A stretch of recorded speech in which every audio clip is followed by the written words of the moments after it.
Today on an all-new Dr. Phil, young men are literally dying to get into fraternities. The last thing he had to do to get into a fraternity was to drink a lot of alcohol. A 20-year-old sophomore died after drinking an entire bottle of whiskey. Oh my God! Oh my God! They made fun of him and thought he was snoring, when in reality, he was aspirating and dying.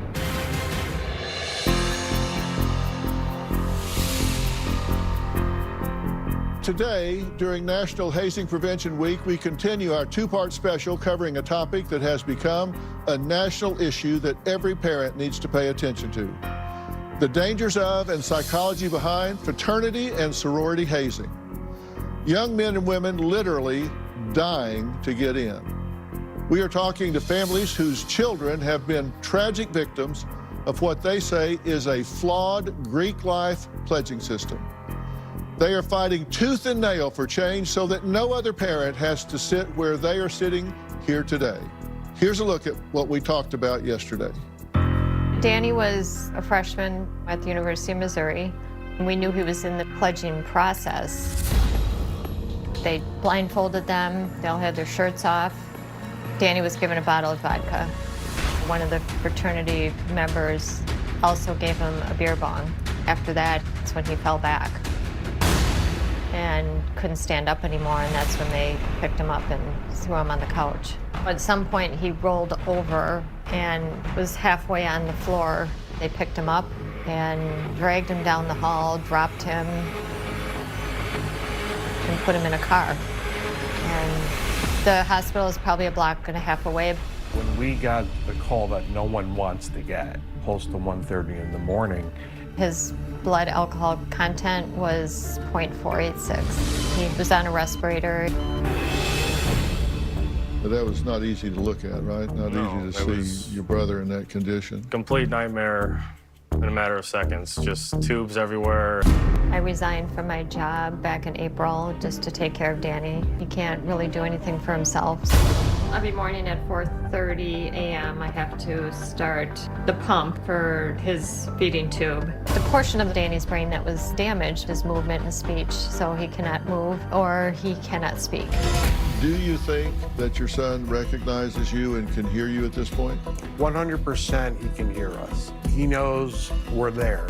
What was the plan? These executive members were texting in a group message before, like, we're gonna get these kids decidedly drunk tonight. Like, they were planning to just get them all messed up. Okay, and was this bottle taped to his hand? Yes. Yes. And at times during the night, did he say, that's it, no more? Yeah. Was there a problem with this fraternity doing anything like this before? They've had a bad reputation. So they'd been disciplined before. And when you're on probation, you're not supposed to have any parties, no events at the house. The family's attorney says this is the worst hazing injury he's seen in 43 years of practice. Since the year 2000, 65 fraternity pledges have died as a result of fraternity hazing. This doesn't have to happen. This was a bright, energetic, vibrant, alive young man who now is debilitated to the point that he can't see, walk, take care of himself. That did not have to happen. They had been more than warned. They had been sanctioned. And the next day, they all got together and started planning the event that resulted in these horrible injuries to Danny. This is ridiculous. We're adding the family of Stone Foltz to the discussion. Two fraternity brothers stood trial after Stone, a 20-year-old sophomore at Bowling Green State University, died after drinking an entire bottle of whiskey. His final task to gain entrance and be sworn in as a brother at Phi Kappa Alpha fraternity. Stone walked into initiation as a kid with his entire life ahead of him. But days later, his picture wasn't on a Greek composite. It was on the news, and he was dead. His parents are demanding change, and they say they will not rest until this problem is pushed into the spotlight, and that's why we want to help them accomplish that by having them here today. This is their story.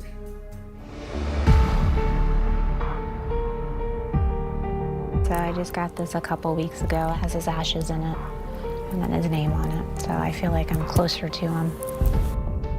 Stone was the oldest of 3. He was super kind. He was always looking out for his brother and sister. He always put others first. As any parent, you're wanting your kids to start to grow up and make their own decisions. As a dad, I was proud. He was growing up to be an independent young man. It was late at night, and both of us, as any parents, have their phones beside their bed, and we hear our phones ring. So when I redialed the number, it was the sheriff's office. And they said, "Are you Stone's mom?" And I said, "Yes." They said he was cardiac arrest. So I threw the phone down and I threw it at Corey because I immediately knew what was going on. So the first time I saw him, with all the tubes, I told him I would not let this to happen to anybody else. It was the one thing I knew we could do, and we would do it. And I told him that we would make sure that no one would have to go through what he went through. It can happen to any student. Him passing was in a window of 60 minutes. And I don't think any student at this point is going to understand that in less than 60 minutes, you could lose your life. A million years, we never thought this would happen. So as a parent, you need to educate yourself. You as a parent need to get involved. But we are also fighting for the lives of these young adults. We don't want this to happen to them, and we don't want any family member to have to go through what we've been through.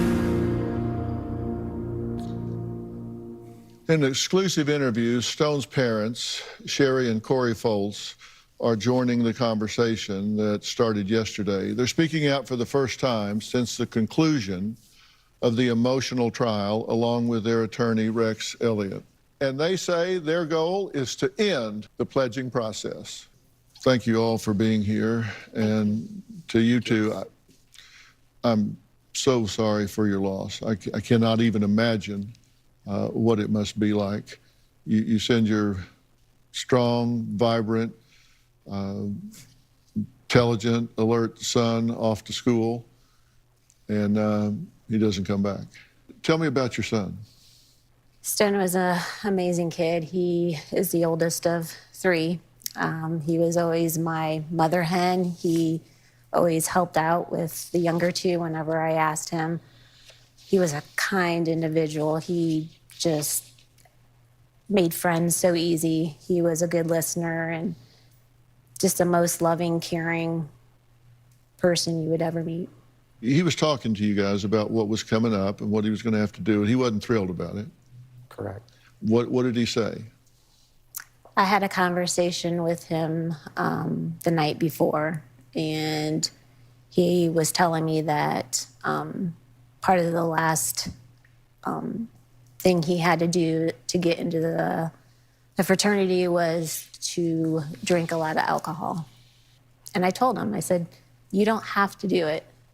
He said, "No, we do. Everyone has to drink." Some of the pledges said they were told to tell their professors that, hey, I'm probably not going to be here tomorrow. Correct. I'm going to be absent tomorrow. Yep. So again, they knew what was going to happen, that this was going to be a knockout night. Also instructed to bring a case of water and a loaf of bread, each individual new pledge. Okay. And they were told to dress in formal attire. Correct. Correct. And that was actually so they could use Their time. the ties as blindfolds. Correct. This doesn't sound strange in terms of the kind of things you were hearing with regard to Danny, right? It's very, very similar. Very similar. I mean, a lot of the stories we hear are almost identical. Stone found out who his big was in this, and it was Jacob Kryn, who was later charged in his death, correct? And when this all started unfolding, each little was gifted a bottle of the family drink Correct. and expected to drink it. And how much do you know about what he consumed? So he consumed a full liter of bourbon in a matter of 18 minutes. A liter in 18 minutes. 1 liter bottle is equivalent to 22 shots consumed in 18 minutes is going to take you to a blood alcohol level of a minimum of 0.394, which is lethal. These kids do not understand that amount of alcohol can kill you within 6 minutes. My son, Stone, he even Googled on how to drink large amounts of alcohol. Yeah. Well, coming up, the heartbreaking 911 call that details Stone's final moments when we come back.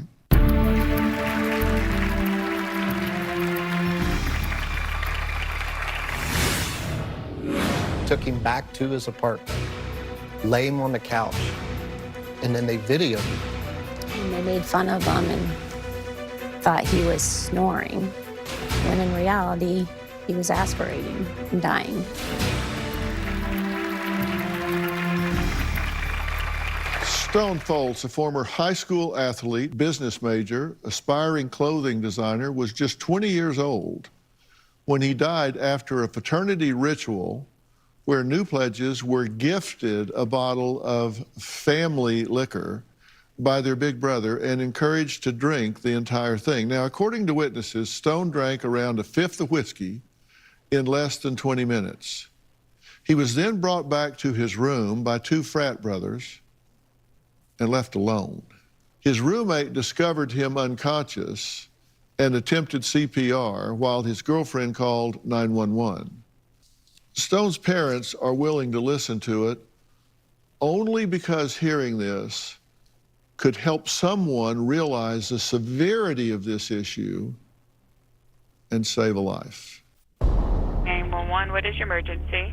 Someone that we know is non-responsive. He drank alcohol, like a lot of alcohol. His face is really purple, and his pupils aren't responsive. Do you see his chest rising up and down? No, not right now. Okay, he's blue? Yeah. Okay, then there's a good chance he's not breathing. Wade! Oh my God. Okay, listen to me, Maddie. You need to help your friend. Calm down. Okay. Do you see his chest? Oh my God! Oh my God! Is it rising Oh or my not? God! No! Okay, his face is very purple. You feel someone's comfortable doing me- CPR. Someone is doing CPR right now? Yes, they're trying. Yes. Do they know how to do CPR? Okay. His name is Wade. He's doing Okay, CPR. put Wade on speakerphone and let me talk to him. Okay. Are you starting the compressions again? Yep. Okay, 1, 2, 3, 4, 5. The girls need to go in another room. 23. Hey, go in another room. 25. Someone's here. Someone's there. Open the door Yeah. for them. Keep doing CPR. 1, right here. 2, 3, 4. The ambulance is here. The ambulance is there with you? Yeah. Okay, I'll Yeah. let you go. I know that's hard to listen to, and God bless you both for willing to share that so people understand, because that could be their child. I mean, Dad, what do you say to yourself about that? A lot of anger, frustration that they left him alone, knowing he just drank a liter of bottle and he was not coherent when they took him out of the event. Took him back to his apartment, lay him on the couch, and then they videoed him. And they made fun of him and thought he was snoring, when in reality, he was aspirating and dying. Well, I warn you, this video is very important, but it's hard to watch, and we show this with y'all's full permission, correct? Mm-hmm. Yes. Okay. Take a look. Let's go. Yes, sir. Yes, sir.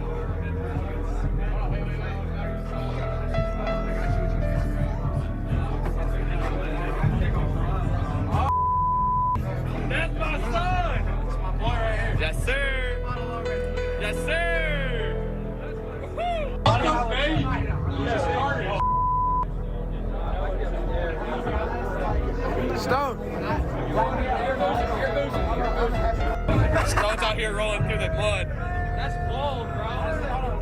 little pebble.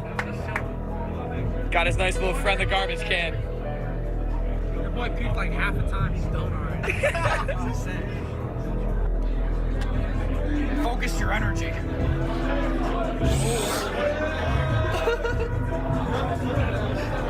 You're a mannequin, bro?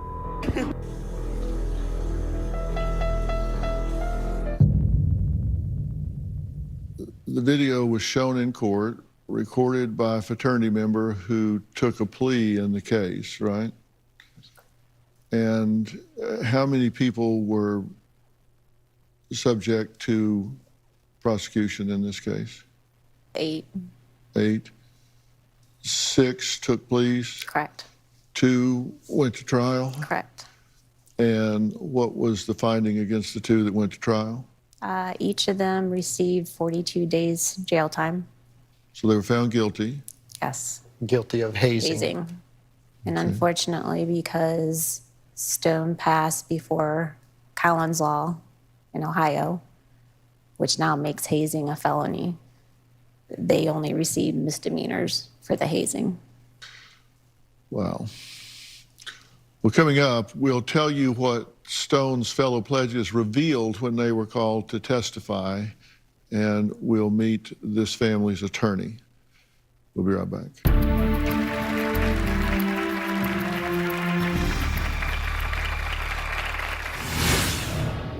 There are things in place to prevent stuff like this from ever happening. Obviously, it's not working, and something needs to change.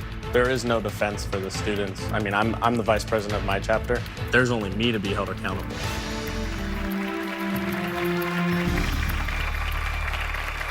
After the hazing-related death of 20-year-old Bowling Green State University student Stone Foltz, 8 fraternity members were indicted. 6 took pleas, correct? 2 stood trial. Now, Stone's big brother, Jacob Krenn, and Troy Henriksen were charged with hazing, failure to comply with underage alcohol laws, obstructing official business, first-degree involuntary manslaughter, third-degree involuntary manslaughter, reckless homicide, and felonious assault. Now, Stone's girlfriend, Madeline, testified at the trial that when she called to get answers from Phi Kappa Alpha brothers, she heard someone yell, "He'll get his stomach pumped, he'll be fine." She also testified that phone call, "I heard someone say, 'This is the president, what's going on?' I told him Stone's not okay. Obviously, I was freaking out and screaming and saying, 'He's not okay, he's not going to wake up, and he's going to die at the hospital.' And then after I said that, they hung up the phone." It's just, I mean, it's almost impossible to wrap your head around all of that.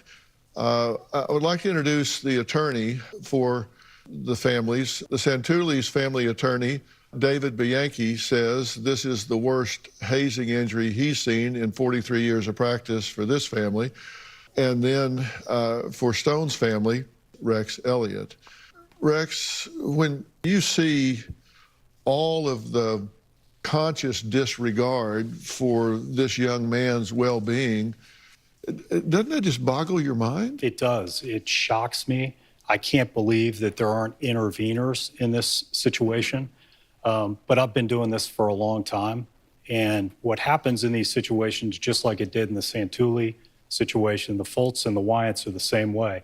As soon as a kid begins to struggle, these fraternity members begin to think of themselves and make sure they do things that keep them out of trouble instead of getting help immediately. I've said for a long time, though, that we continue to blame these 18 to 22-year-old kids and who are behaving within a system that was created for them by adults, the national organizations and the universities. And they are to be held accountable, make no mistake about it. But where are the universities and the national fraternities in this process? They are doing, in my opinion, nothing before these occur and reacting after they occur. Is there anybody here that makes sense to? Raise your hand. What do you think? In the back. There is no defense for the students. I mean, I'm the vice president of my chapter, and so I uphold that role to this, like, the highest standard that I can. But like there's no defense for us. Like if I go and say we're going to go do all these crazy things, like I thought about that process the whole time, and now I'm bestowing it upon other people, and there's only me to be held accountable. My biggest condolences to both families. Like on the outside, I mean, this is painful just to hear, so I couldn't even imagine what it would be like sitting in your shoes. So like I'm just sorry for just their obliviousness to just everything that they were saying and trying to teach to these kids. It's like that's just the next generation of people that are going to go on and do the exact same thing. And so that's the legacy that gets passed on. Who else? Who's got a comment about this? A reaction to it? Yes, sir, in a white shirt. Obviously, my condolences to all the families. I can only imagine, and very sorry. But there is things in place that should prevent stuff like this from ever happening. Obviously, it's not working, and something needs to change. But for example, there's, at least in our fraternity, there's a risk manager who's someone who's sober. Like let's say there's a party, someone who's completely sober, looking out for stuff like this. The term in fraternities, I'm sure they have in sorority as well, being a brother's keeper, like pretty much means making sure your brother is always okay. You know, obviously in a lot of these situations that was not being done at all whatsoever. And, you know, people need to be held accountable for this. As I said, there were so many signs that were going on with Stone. He was frozen in a catatonic state at that point. He wasn't able to react to stimuli. And they said, whoa, you're like a mannequin. Well, anybody that was sober would look and say, this isn't funny. This isn't, his brain's not working right. Yeah. You don't just freeze in position like that. You got to say something's wrong here. We need to get this person help. Yeah. I'm so glad to hear that's happening, that there's somebody there that's like a designated driver at a party who's looking around to see that things aren't getting out of hand.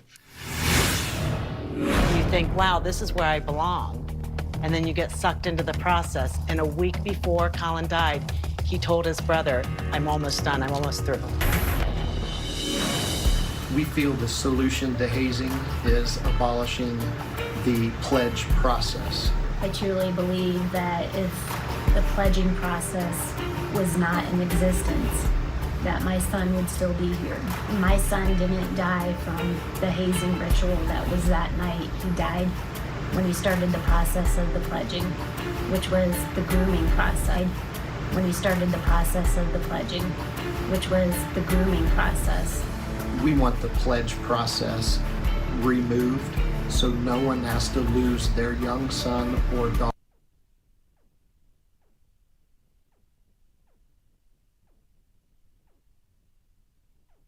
Conversation. He is a nationally known expert on the psychology of hazing, a former fraternity brother himself, and a professor at Wake Forest University. He also testified for the prosecution in Stone's trial. Gregory, thank you so much for joining us. Thank you for having me. Look, everybody is looking at this and scratching their head about how this could happen over and over and over. Help us understand this. I would categorize 4 motivations for seeking membership in, for example, a fraternity or sorority, and also sticking with the process when it goes bad. One is just lack of knowledge, not knowing what a true definition of hazing is, having assumptions about the utility of hazing, for example, bonding and tradition, misperceptions about what other candidates or new members are willing to tolerate, and not knowing the true risks. The second thing I'd say is there are individuals who are seeking legitimacy through belonging in an organization. They desire to be accepted by peers. They have a need for self-esteem and achievement, and the hierarchical dynamics that are at play when an individual decides to let or not let you be a part of their organization can create some strange dynamics.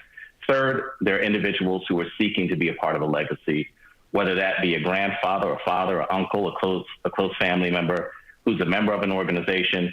And then there are individuals who feel like things may be going bad, but I've already invested a lot of time, energy, money in this, and trying to be a part of this organization. Let me invest just a little bit more in hopes that things will turn out right.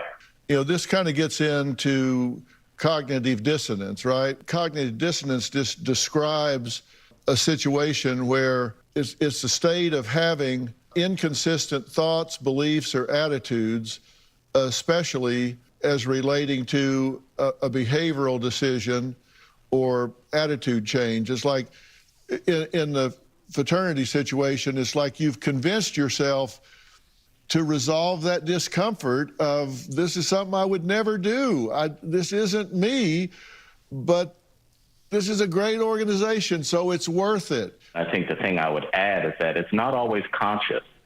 A young man, a young woman isn't always walking through and explaining this to themselves. Sometimes it can be quite subconscious. And when you're in the moment, that pressure can be really strong. Now, coming up, I want to talk about why the Foltz family says they want to fight to end pledging, not Greek life as a whole. We'll be right back. About 2 years ago, we began to learn more about the details that led to Colin's death. Colin was beaten, belted, waterboarded, forced drugs. Colin was hazed. I set out to learn about hazing, and I was going to Capitol Hill to lobby for anti-hazing reform, and I was drafting Ohio's anti-hazing and anti-bullying bill called Colin's Law. Colin's Law is really important because now acts of hazing that involve alcohol and drugs becomes a third-degree felony. It will follow you for the rest of your life. Prosecutors are not messing around anymore. Kathleen Wyatt's son, Colin, died on the campus of Ohio University. Now, her son's death has led Kathleen to become a fierce anti-hazing advocate. She's also represented by Rex Elliott, and together they work to pass Colin's Law. Kathleen, you're very passionate about this, right? I am, yes. I'm very passionate about it. I was a member of the Greek system myself at Ohio University where Colin died. I know there can be good in the Greek system, but I know the system is very broken right now, and it is up to the adults to make that change. We can't leave it in the hands of the students. There's nobody to pump the brake. There's nobody to control the situation getting out of hand. So it is human nature, which I guess is kind of a defense, but it's also an indictment of the abuses that are taking place there. So you're right.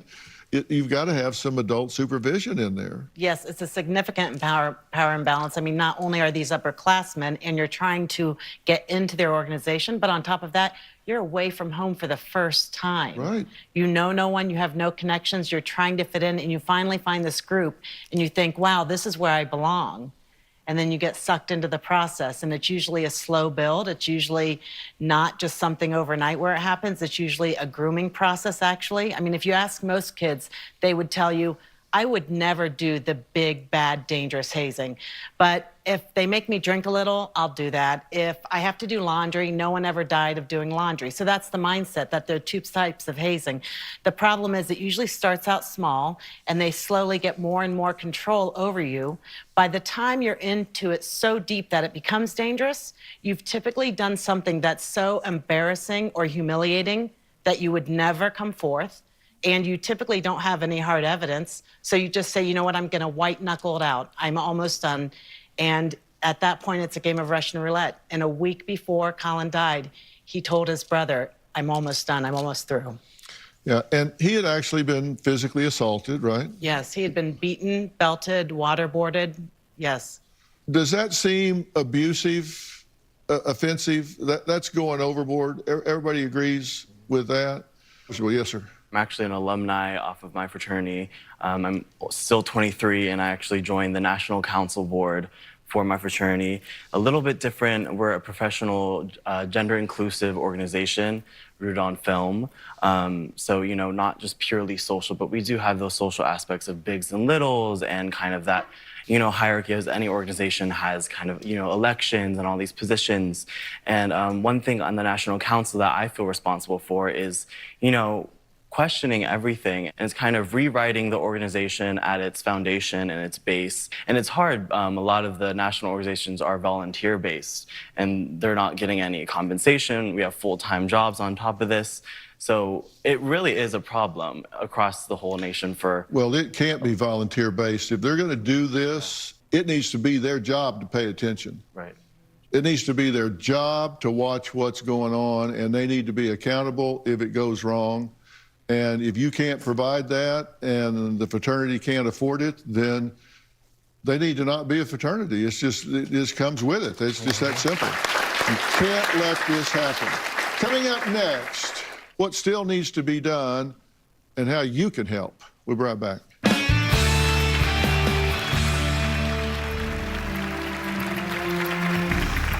Well, we're back talking about what happens when you leave home for the first time to go to college. You know, you're wanting to fit in, you're trying to find out what the norms are, what the expectations are, and you want to belong. You pledge a fraternity, you're moving into an athletic dorm or whatever. There are initiations, and you don't want to be the one person that says, no, I don't want to do that. So you have the spirit of going along. But you have to decide for yourself. And parents, you need to talk to your kids and let them know it's okay to say enough's enough and too much is too much. And you've got to know that these organizations right now, a lot of them don't have the supervision, they don't have the monitoring that is going to be overseeing what your kid is going through. They just don't. So you don't assume that because it's a nice white house and there's big columns out front and when you visit or whatever, that's not what it looks like on a Saturday night. So you need to think about that, and you need to talk to your child about that.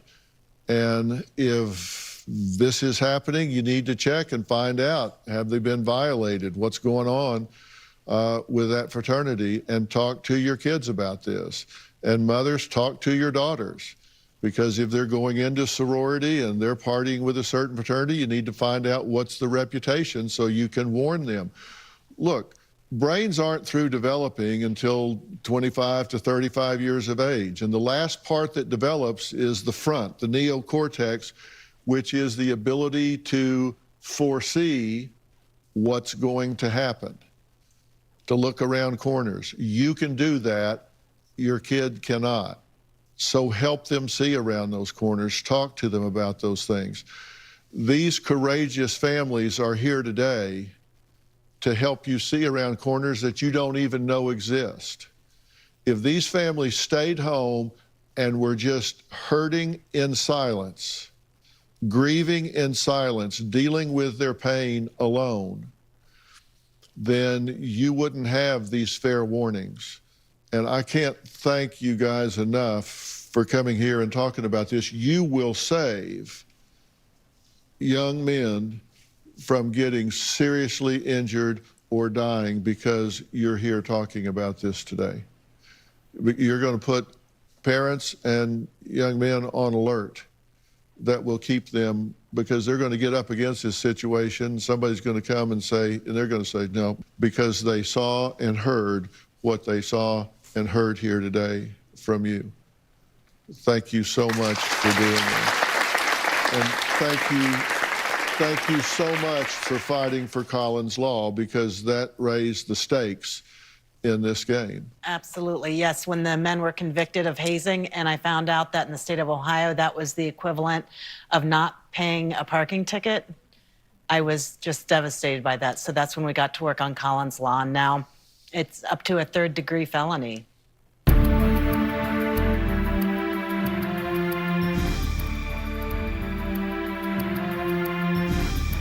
David, what outcome are you hoping for with the Santulli family? Well, we've settled with 25 defendants on the civil side. There are 10 who are currently facing felony criminal charges, one a misdemeanor charge. And I would imagine that they'll have to plead because there is no defense to what happened to Danny Santulli. It was all captured on video. So I don't think there's any chance that they can win the criminal case. So my expectation is that they'll all have to plead.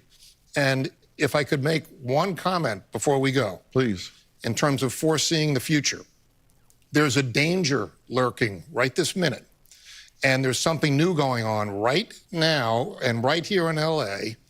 And it's that fraternity chapters are now pushing back against regulation from the universities. And they're saying, we don't want your oversight. We don't want your rules and regulations. And they are voting, as they've done at USC, they are voting to remove themselves from the umbrella of the university, to disassociate themselves from the Interfraternity Council, to move out of their chapter house here and go get another house over here so they can do whatever the heck they want without any regulation whatsoever from the university. And if that movement catches on, you're going to have more injury and death because they're not going to be controlled by any rules and regulations of the universities. And that's a very dangerous and bad thing. And they're going to be liable for whatever they do as well. So be careful what you wish for, because they get out and get stupid. You guys are going to be there to call them on being stupid. It's going to be at a high price if lives are lost, but they want to get out and run on their own, then they're going to have to stand up on their own. So let's hope that doesn't happen. But I'm glad you brought that up. So if you're looking at a fraternity, if you get into one that doesn't have the checks and balances, as inadequate as they may be, at least there are some checks and balances with the university in the background and the Interfraternity Council. So think about that if your child's looking at something. Look, we're out of time. I want to thank all of my guests today who participated in this discussion. I so respect these families for having the courage to come and talk about this and help you in your life. More information about today's episode. This conversation obviously will continue on the social media platforms, and weigh in. Let us know what you think. And if you're going to be in the LA area and you'd like to be part of this audience, then just go to drphil.com, click on Be Part of the Audience for all the details. Don't forget to follow and subscribe to my podcast, Fill in the Blanks, because I'm going to be talking about critical information with some of the most important issues that all of you guys are telling me about that you're facing in life today. And we know there's a lot going on. Also, listen to Robin's podcast, I've Got a Secret. You can check both of them out on Apple Podcast or wherever you listen to podcasts. We will see you next time. Thank you.